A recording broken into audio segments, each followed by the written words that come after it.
You've made it to Chiro Hustle. Sit back and learn from the greatest influencers in the profession on the world's #1 chiropractic podcast. Before we dive into this powerful episode, please remember to subscribe to our channels and give us a 5-star rating on iTunes to continue hustling. This episode is sponsored by Imaging Services, Chiro Health USA, Chiro Moguls, Chiropractic Rocks, True Weight Solutions, The 100-Year Lifestyle, Pure Chiro Notes, Titronics, Ultimate Entrepreneur Opportunity, BrainTap, Sherman College of Chiropractic, SCED, ChiroPro Accounting, and Midwest Brain Health Technology. Let's hustle. Hey guys, welcome to episode 246 of the Chiro Hustle podcast. I am your co-host, Luke Millett, and here's your host, Jim Chester. So today we had the opportunity of interviewing Dr. Brittany Toole, and if you want to hear a story about homelessness to doctorhood, stay tuned. All right, so today we have an amazing interview with Dr. Brittany Toole coming into the studio today from, where are you at today? I'm in Philadelphia, Pennsylvania. And Luke and I are coming in from Grand Junction, Colorado today. And Luke, what episode is this? Number 246. Episode 246. And we're really excited to have you today, Dr. Brittany Toole. And I know you do amazing things in the chiropractic world.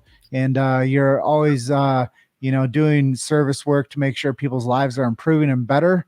And I know that this hasn't always been the easiest path for you because I read your bio. And just maybe share with our audience today a little bit about who you are and how you got into chiropractic and share that story with them. Yeah, absolutely.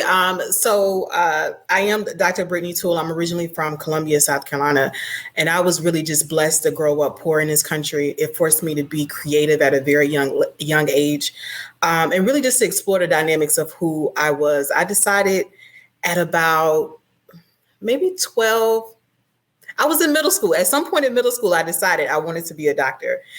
And I was already just very gifted in math and science. And I stuck with it. I got to undergrad and I didn't even know I could be any type of doctor without going to medical school.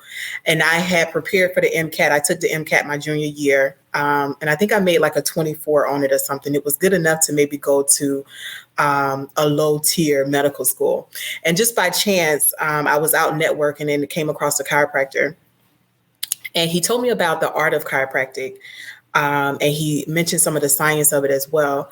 And so I reached out to a local chiropractor that was in my area, which was Florence, South Carolina at the time. I got my undergraduate degree at Francis Marion University in Florence, South Carolina.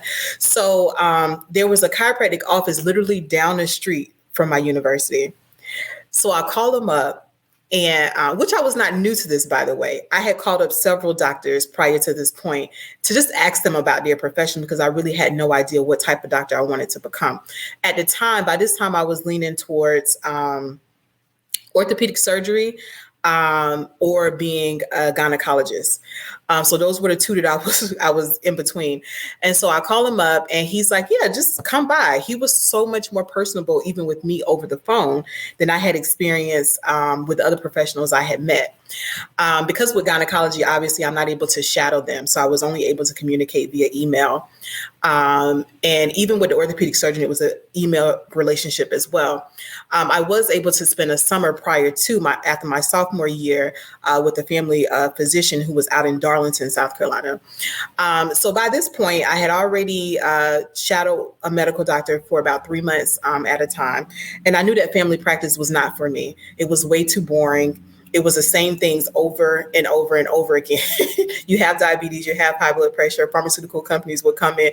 They will provide very good lunches, though. I would admit that. Very good lunches. But I was like, this is too redundant and too boring for me. So I called the doctor up and he's like, yeah, just come in on this day. I walked into the office and instantly it felt different to me. It felt almost like home almost. The doctor comes from the back and he says, oh, hey, Brittany. And he was talking to me like we had known each other and I had never met the guy before in my life. And so he allowed me to shadow him and welcome me back anytime that I wanted to. And I remember leaving there and I was thinking, people would come in and say, I hate that I'm not able to remember his name right now. I am literally drawing a blank. The doctor's name who owned the office was Dr. McKay. But the doctor office that was in, it was a separate doctor that was practicing. And he was like, people would come in and just be like, hey, doctor, how's your family doing? How's your wife doing? And I'm thinking, they know your family. They know your wife, like they know your children, and you know their children and their wives. And I was just like totally mind blowing at the experience and the relationship that he was able to create with his patients. And I thought, that's what I want. I want that. I want people to know exactly who I am, and for me to be in an atmosphere and in an environment where I'm able to build those type of relationships. But the deciding factor for me was the philosophy of the profession, which is what I was able to get in the introduction before I ever started school. So I heard the word innate intelligence before I actually started my chiropractic career. And it was meaningful to me because I had always wondered, even at a very young age, when I'm taking all these medicines, like what is it going to do to my body long term? And I was very unique in that stance in my household because even my mom didn't believe in that. But for me, I was just like, I don't think I want to take these things. I'm overweight. I had been very overweight in my formative years. So I would suffer from ear infections often. And I would have seasonal sort of colds and stuff like that I would have often. So I would not be necessarily in the best of health for a while, or expressing health in some other ways, right? When I had that experience with him, to me, it was everything that I needed and more. It had that personal part to it. It was the flexibility of what my day would look like. It was also the freedom of me being able to have a normal work day and not necessarily be on call for any reason. It was also the science of it and the philosophy of it, and the fact that I wouldn't have to change or eliminate anything from the profession for me to be a part of it and to be happy. And so those were my deciding factors for going to chiropractic school. And my experience in school, was a little unique, but I'm grateful to have the education. I'm grateful that I was able to get a solid foundation. And it's changed my life, really in a lot of ways. I grew up incredibly poor. I was homeless several times in my youth, and just to have the opportunity and for people to create space for me in the way that they did. This doctor did not have to let me into his office. But on top of letting me into his office, I made such a great impression on him. He called up his friend, Ms. Hildebrand, who was the financial advisor at Sherman College of Chiropractic at the time. And he goes, she's a good student. She wants to be a chiropractor. And I think she would be an excellent addition to the profession. That was on his first time meeting me, right? And just the overall experience was so different for me. And just to have that opportunity coming from where I'm come from is not typical. And I'm grateful and I'm blessed. I've been able to serve hundreds upon hundreds of people through chiropractic care.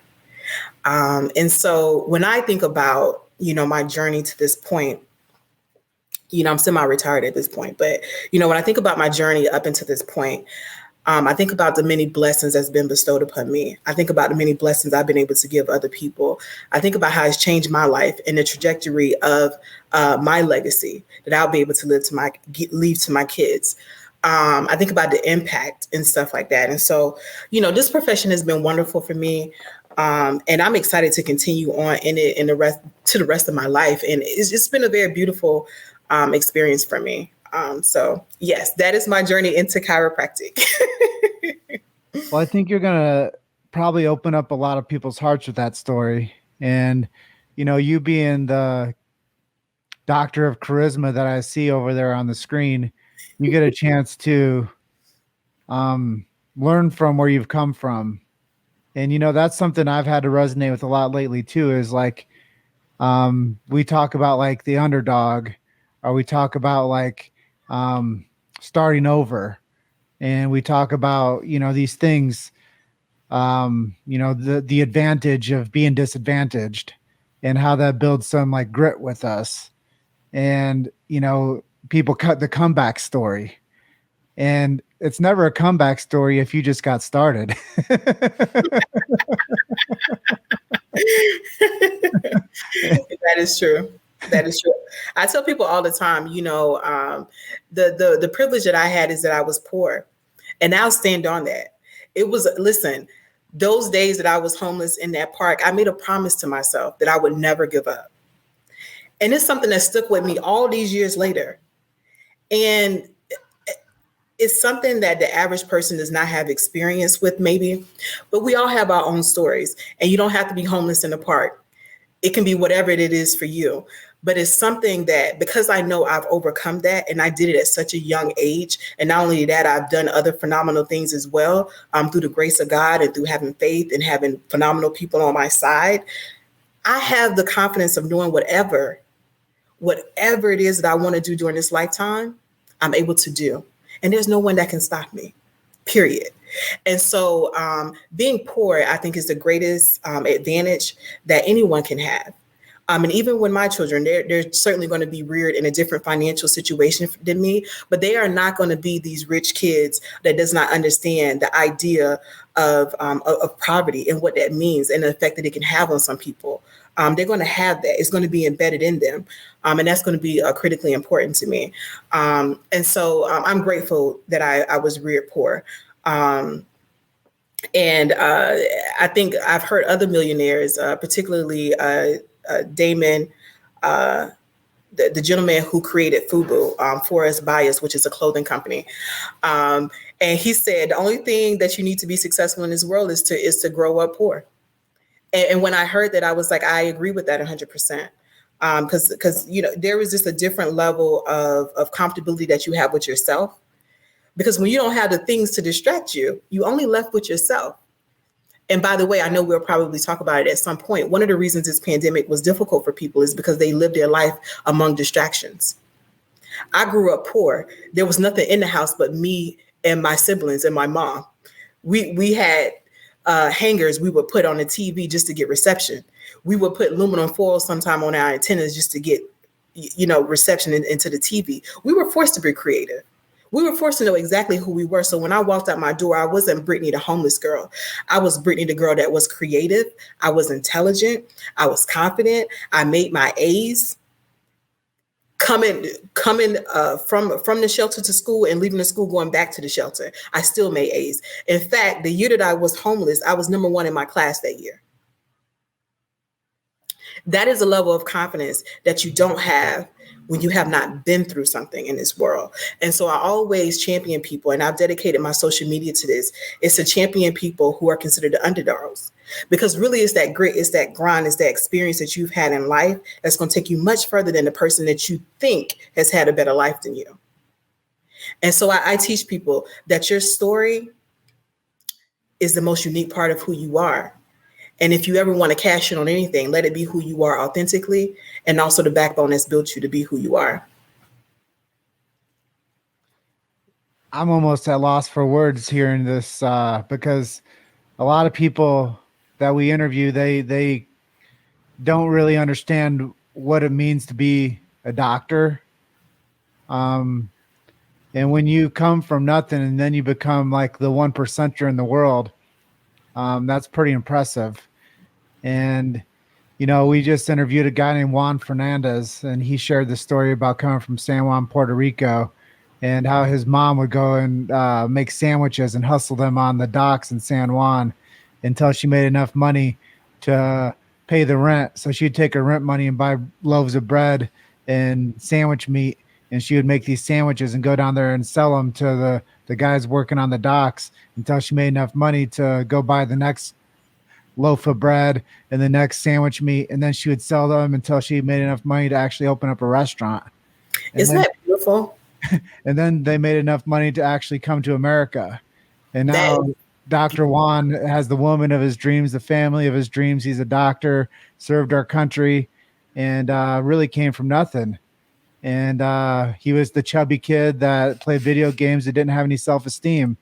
Now he's an Army Ranger and a doctor. And it's amazing how people can become who they're supposed to be if they just never give up. Yes. And Yes. that's a beautiful story you shared with us. We're so thankful to hear that. And I know you've done something really amazing also, as you create an agency helping people. Do you want to talk about that too a little bit? Yeah, absolutely. So the agency is Chiro Plus Agency. Currently, we're in 3 different states. We're making our way into Georgia by the third quarter of this year is our goal. So we're in the state of Pennsylvania, the state of Delaware. We in South and Central Florida as I speak to you today. And so the agency is a coverage agency and also an associate placement agency. And so I'm giving people the opportunity that is very unique. In that you're able to do what you love, but also do chiropractic too on your terms in a way. You can create your own schedule. And for offices, when you have an emergency or something is happening, or you're just starting like a new practice, you can get someone in there with the proper credentials. And obviously that's, licensed and insured and things of that nature. And you can continue your practice or even start your practice through our agency. It's been a beautiful journey. We literally just launched July of 2020, the latter end of July 2020.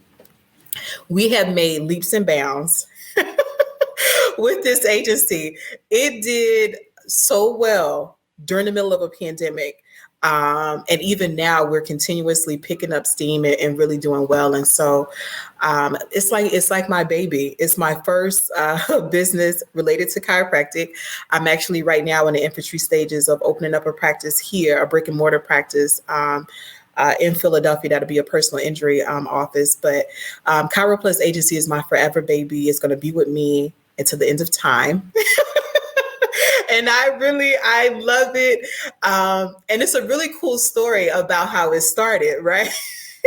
So I started a real estate business back in 2017. And it was my introduction to business.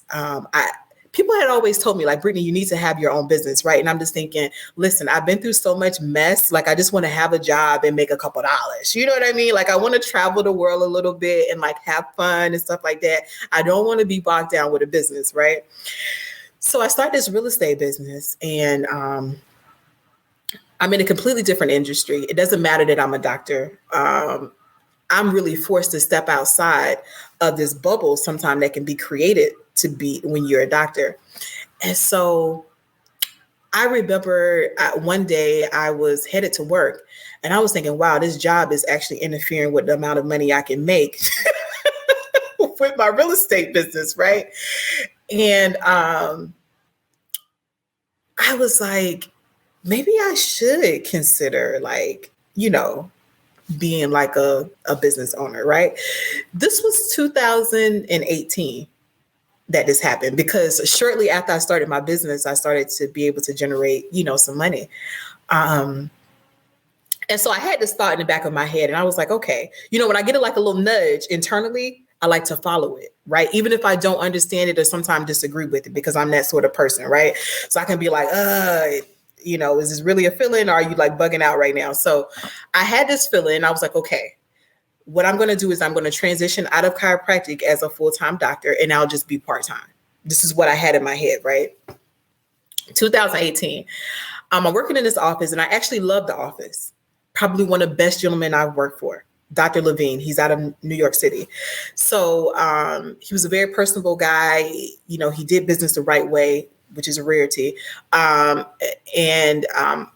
everything worked out. So his mom had became ill, and she transitioned, and he came into the office one day, and he was like, Dr. Toole, I don't know how much longer we're going to be able to continue here. And I was like, well, what do you mean? And so he goes, I haven't really been marketing the office, and the numbers are going down. We need to discharge some patients. We had this conversation on Tuesday. By Friday, he came to this decision. I came to the office. I think the office opened up at 10 o'clock. And he said, Dr. Toole, today is our last day. I instantly felt heat over my body from top to bottom. And I was overwhelmed with emotions. Obviously, this is not the first time I've, parted from a position. But for some reason, it's hit me in a way that I was not expecting. I remember sitting in the office and I was crying. And I was like, how am I going to tell the patients that we're closing? I don't even know how to have this conversation. And where are they going to go? And I was sitting there and I was so emotional. I left there that day and I sat in my car and I said, you know what, Brittany, this is your last time having a job. We're not doing this anymore. Who is the we? It's just me and my other, my intuitiveness speaking to me, like my inner brain. Okay. So I sat in the car and this is the second promise I made myself. The first one was to never give up. This was the second one, is that you're not having a job anymore. I came home and I was totally on adrenaline for about 2 weeks. I was sending out marketing email for my real estate business like a machine. I had everything. It was like going. I was totally running off adrenaline. Everything came down. This happened in November of 2018. By the time January of 2019 came, I was in a mild depressive state. I literally did not want to be bothered with anything. I have never in my life felt this way.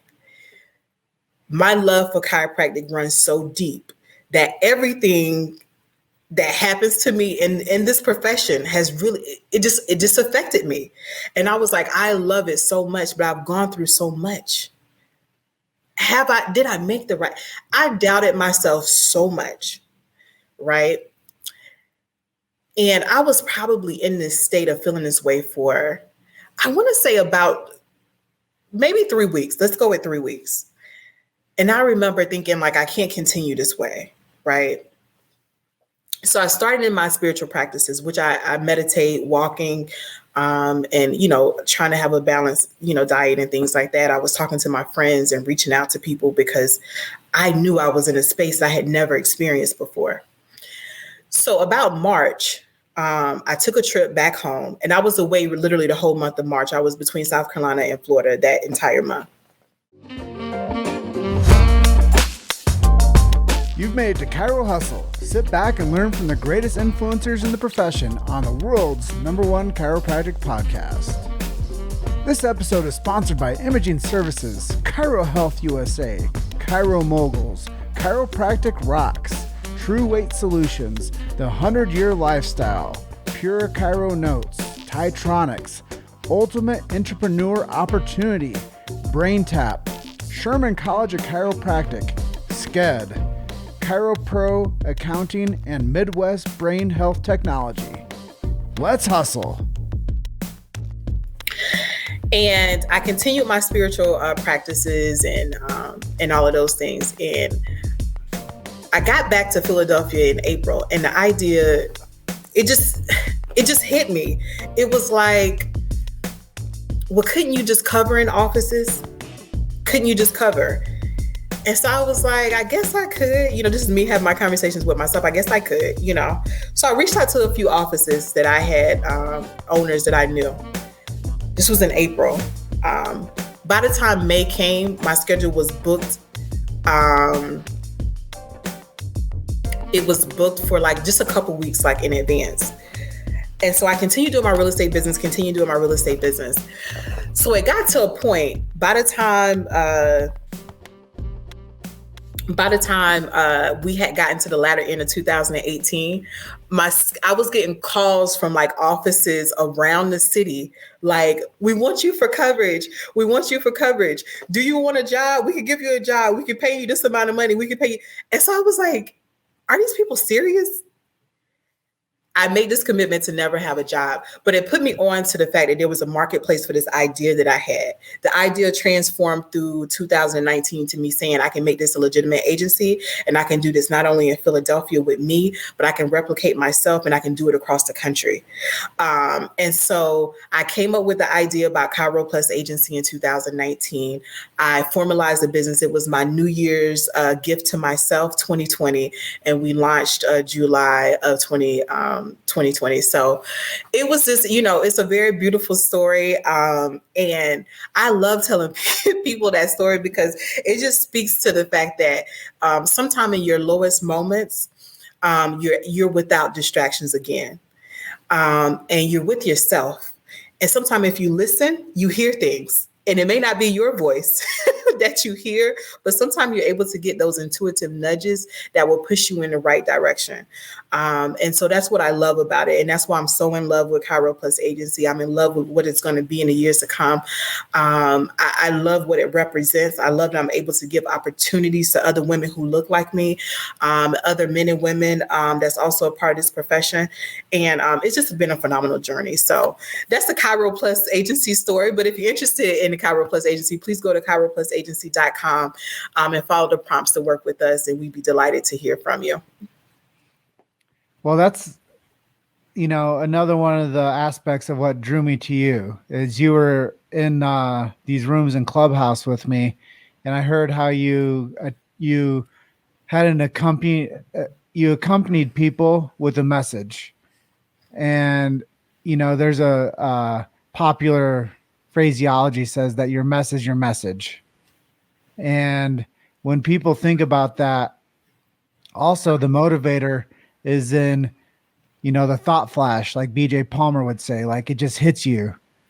And when you saw like your darkest day, when the office was shutting down, you saw something else that they say that every time, a door closes, the window's open. And, and I think that when you think about these, like, these figures of speech, that sometimes that plays into real life. And sometimes the greatest thing can ever happen to somebody is getting traded to a new team, and it just kind of resparks their career. And when you realize that sometimes what you're doing isn't the right place in the right time, you get a new opportunity. And when you have that credential of doctor behind your name, that gives you a lot of opportunities now. Yes. And that's really cool that you can find people that have the need, that you can help with your skill sets and your ability to build business now.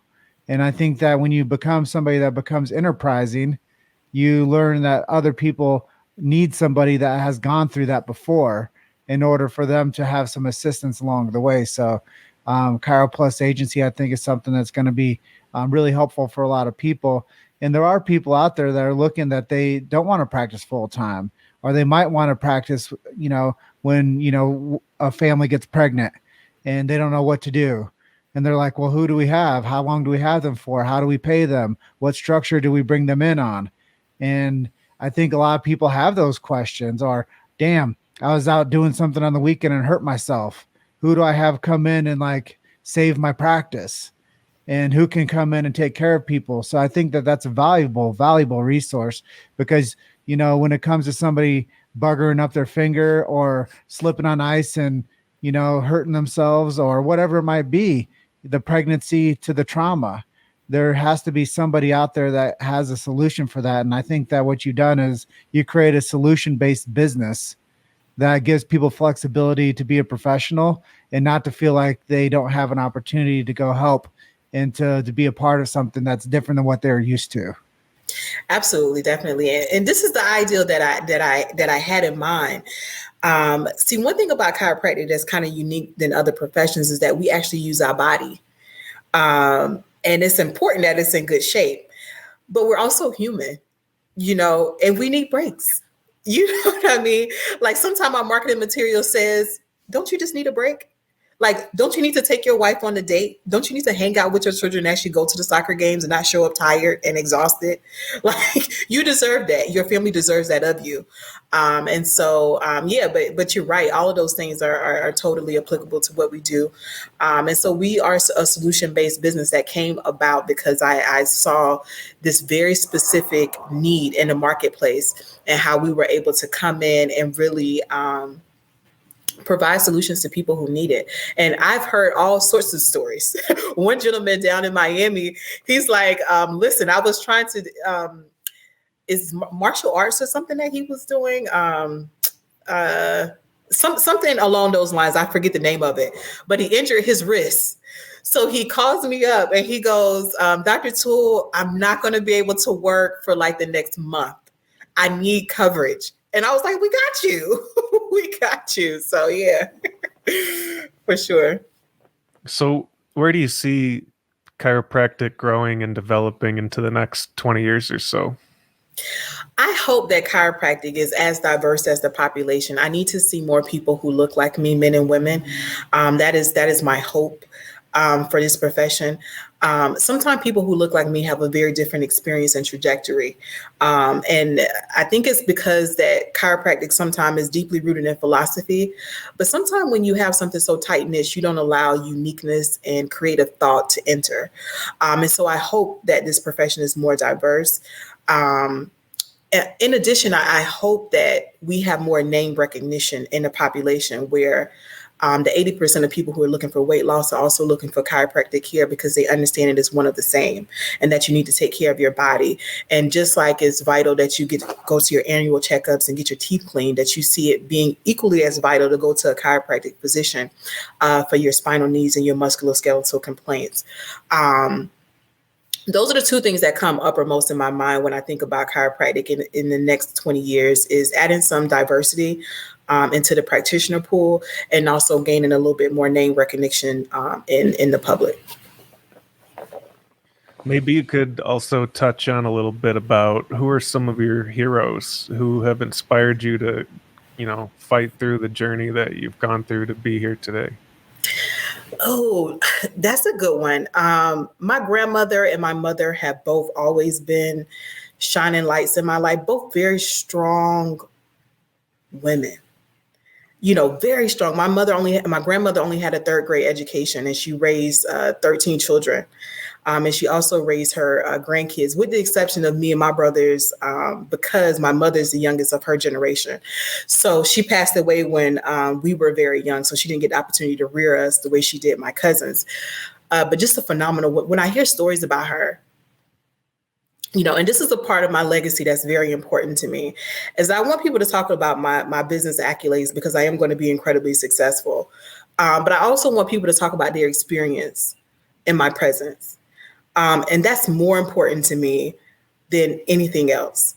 And when I hear stories about my grandmother, they say, you know what? She was a sweet lady. She would give you the shirt off her back, but she also didn't take shit. And when I hear that about my grandmother, I'm thinking she's my type of woman. You know what I mean? My type of woman. Could you imagine? My grandmother was born 1819. She grew up during a time that only a third grade education was the requirement, right? We fast forward a generation later, my mother becomes the first one in her generation to get a 2-year degree. And then you have the audacious version of myself with my ancestors on my side, and I become a doctor. And so when I think about my heroes, I think about the women who came before me and my family, the grit and grind that they were forced to have that allowed me to have the choices and the opportunities that I have to this day. And so they're phenomenal.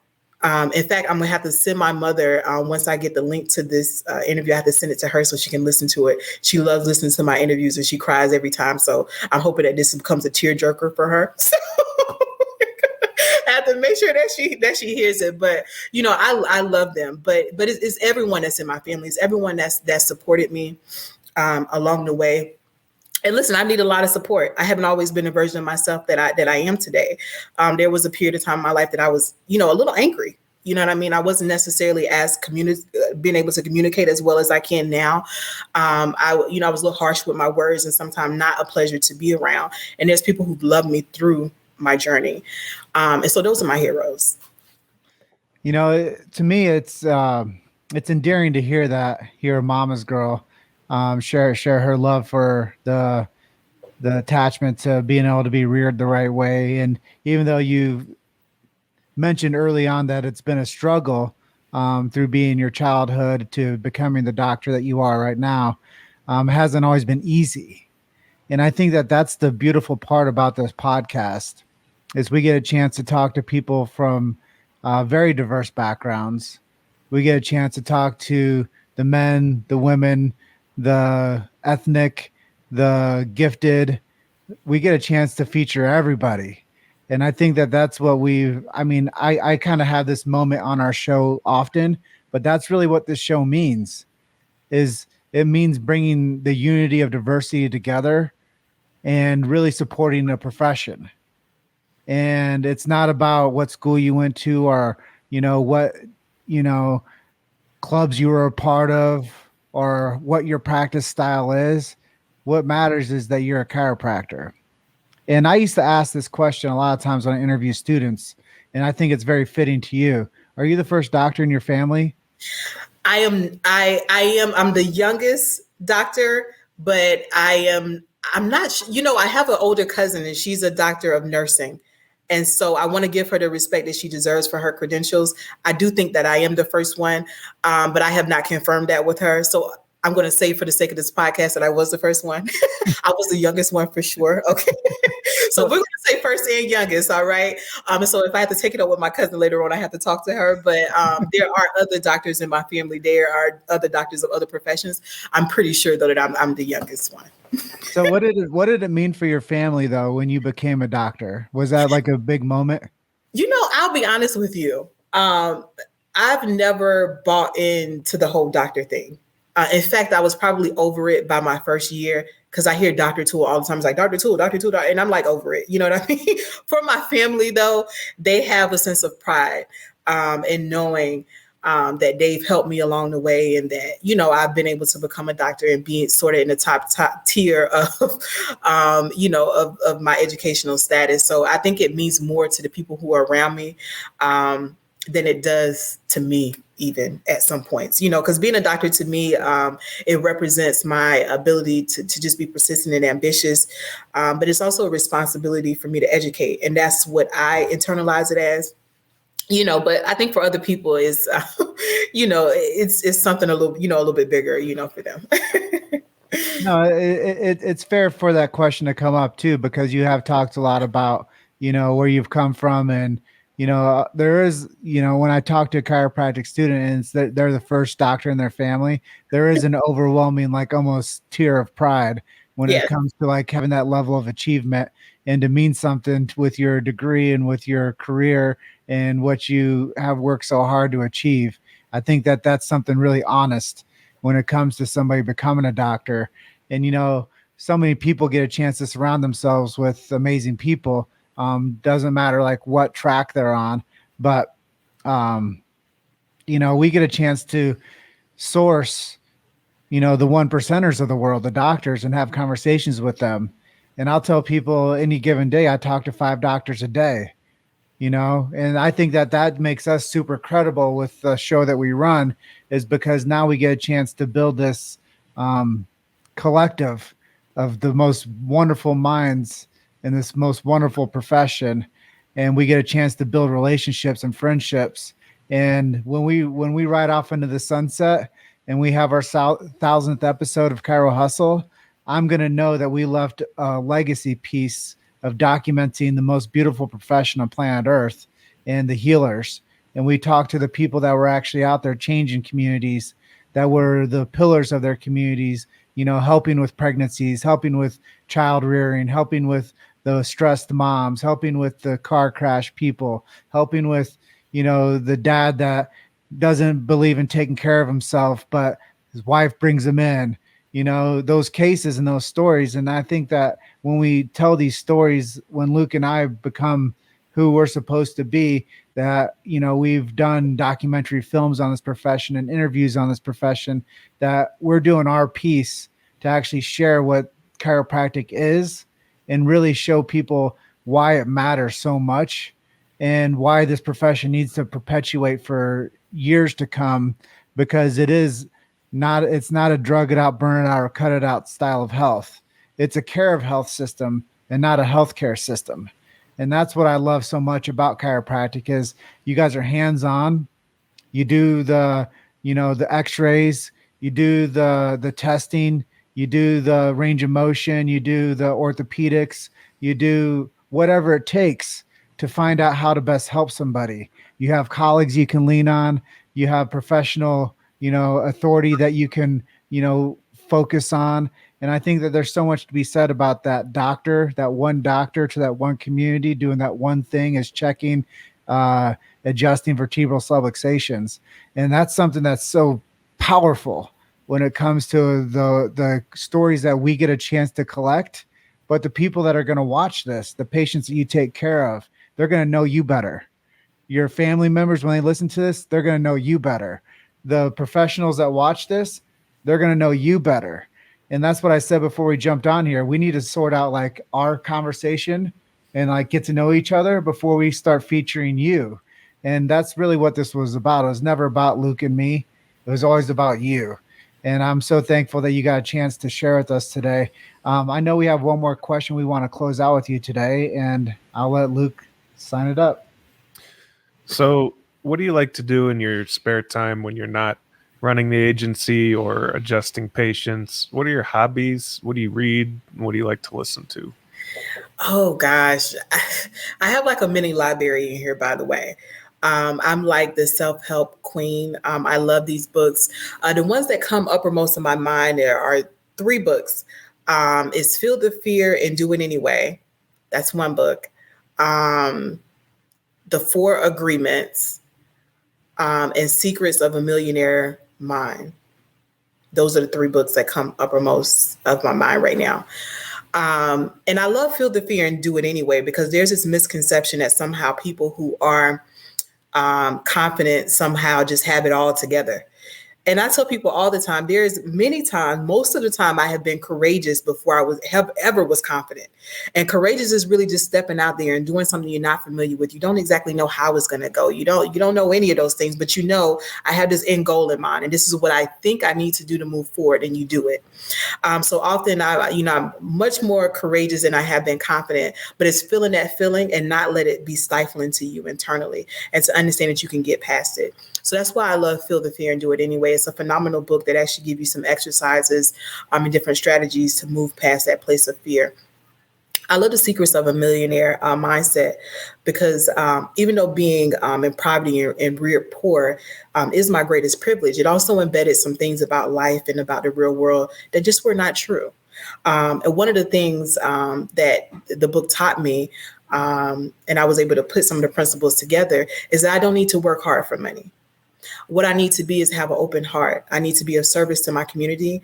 And as long as I'm able to be of service with an open heart, money will find its way to me. I don't have to seek money out. It was a powerful principle that I've learned. It's made my life easier. And it's not because I'm not hardworking. I've done a lot of hard work in my life. It's just that at this particular period, I'm really allowing some of my other characteristics and attributes to be seen as opposed to my hard work. So I love The Secrets of a Millionaire Mindset. There was a lot of gems within that one, and I would ask anybody to read that book when they have opportunity. It's a very easy read. The last one is the 4 Agreements. And I think everyone's probably heard of this book before. It's made circulations around. I like the one about not taking it personal. And if I'm not mistaken, I think that's the second one. Being impeccable to my word is something that I've never really had an issue with. If I say something, I generally do it. But it is important to be impeccable to your word. But not taking life personal is a thing. I've had as many people who have loved on me and who moved my life forward. I've had people come in my life and do the opposite as well. And I'm sure that they had their reasoning for it. It's not for me to decipher, to figure out. But I remember at one point in life, I had to tell myself that I'm not the problems that I experience. I am not people's perception of who I am. I am responsible for creating the best experience. But if somehow their reaction to me is not within my morals and my principles, that's fine. I don't need to take that personal. What I need to do is make sure that I'm creating good energy when I come into places, and to not take those kind of things personal. I used to, because I treat people so genuinely, and I'm so authentic in whatever space I show up in, and regardless of who's in front of me, I was expecting me from other people. And what I learned is that a lot of times people are who they need to be in whatever situation they're in. And there is no authentic version of them. And that was difficult for me to understand, right? Because I'm a person who needs to understand things in order to move past it in some ways. And I had to get out of that space of just accepting that we all are very unique. And not everybody has the same mentality that you have about life or about how you want to treat people. But regardless of the decisions that other people make, you remain who you are. You keep your heart open and keep your heart pure and love from a genuine place. And so not taking it personal was critical for me. I'm able to get past situations now and not have that stain on me. Because what can happen sometimes is that this wall comes up, you know what I mean? And you're just like, I don't want to be my full self. Maybe they don't like me, or, all these things that, has the potential to happen. So, when I don't take things personally, it allows me to be free. It allows me to be light. It allows me to, meet somebody like Jim and Luke. And, I don't need to pretend to be anybody else. I'm exactly who I am. And if you meet me tomorrow on Clubhouse, we're going to talk the same way, And so that principle has allowed me that freedom. And so those are the books. Now, what do I like to do? So I consider myself an artist now. I can say this confidently that I'm an artist. So I love to write. That's one of my very favorite things to do. I do have some ideas for some ebooks that I want to release over the next couple of months. I do paintings. I like that. I'm heavily into sports. I love sports. When the world was open, I would go to like NBA games, NFL games, go to baseball games, and even arena football and stuff like that. I love ballets, musicals, plays. That's my thing. I like museums, travel. So yeah, those are some things that I do. And what are some other websites you could give our listeners if they want to learn more about you? Yeah, absolutely. So you want to go to drbrittanytoole.com. That's my personal website. If you just want to know more about me and, all of my things and that I have going on. Also, you can visit chiroplusagency.com if you're interested in the agency at all. And my email address is info@drbrittanytoole.com should you have any inquiries or just have some general questions about me. I am moving to the space. I've dedicated my social media to helping women especially, but men and women. But my target is women. Get to a space of entrepreneurship. That's important to me for people to create their legacy and to really have ownership. And so I've dedicated my social media space to kind of giving out some business advice and things of that nature. I'm still kind of organizing things on how I kind of want it to go. So far, I've just put out some really creative projects. So you can visit me at Dr. Brittany Toole on Instagram as well as on Facebook and Clubhouse. If that's your jam too, I'm on there as well. To really see my creative projects that I put out and also be up to date on me. I'm really active on Instagram. So, those are my connecting links. So I look forward to, hearing from a few people. Well, we want to thank you, Dr. Brittany, for being our guest today on Chiro Hustle Podcast. This is episode, Luke, what number? 246. All right, 246 is complete. And we're so thankful that you're going to go out there and do the next greatest thing in your life. And I'm sure you have some important things to attend to. So we just want to thank you for taking a break of your day to do this interview with us. Absolutely. Thank you guys so much for even considering me. You guys are doing amazing work. I don't think I've met anyone outside of chiropractic that's as dedicated as you guys are and who produce the quality of work that you guys do. So I really appreciate it. I respect you guys for what you've done for the profession and for including me in on this space. I feel excellent right now. So thank you so much, Jim and Luke. And listen, this was a great interview. I had fun. Well, that's the point of this, is to have some fun and make people laugh. And I didn't even get a chance to ask you my last question. Is it tacos or pizza? I'm going to have to go with pizza. I'm going to go with pizza. Well, next time we see each other in person, we'll get some pizza. All right. That's cool with me. All right. Enjoy the rest of your afternoon. Thank you so much. I'm glad we ended on laughter. Yes. See you soon. All right. Have a good day. All right. Thanks for listening to Chiro Hustle. Don't forget to subscribe and check back next week to continue hustling.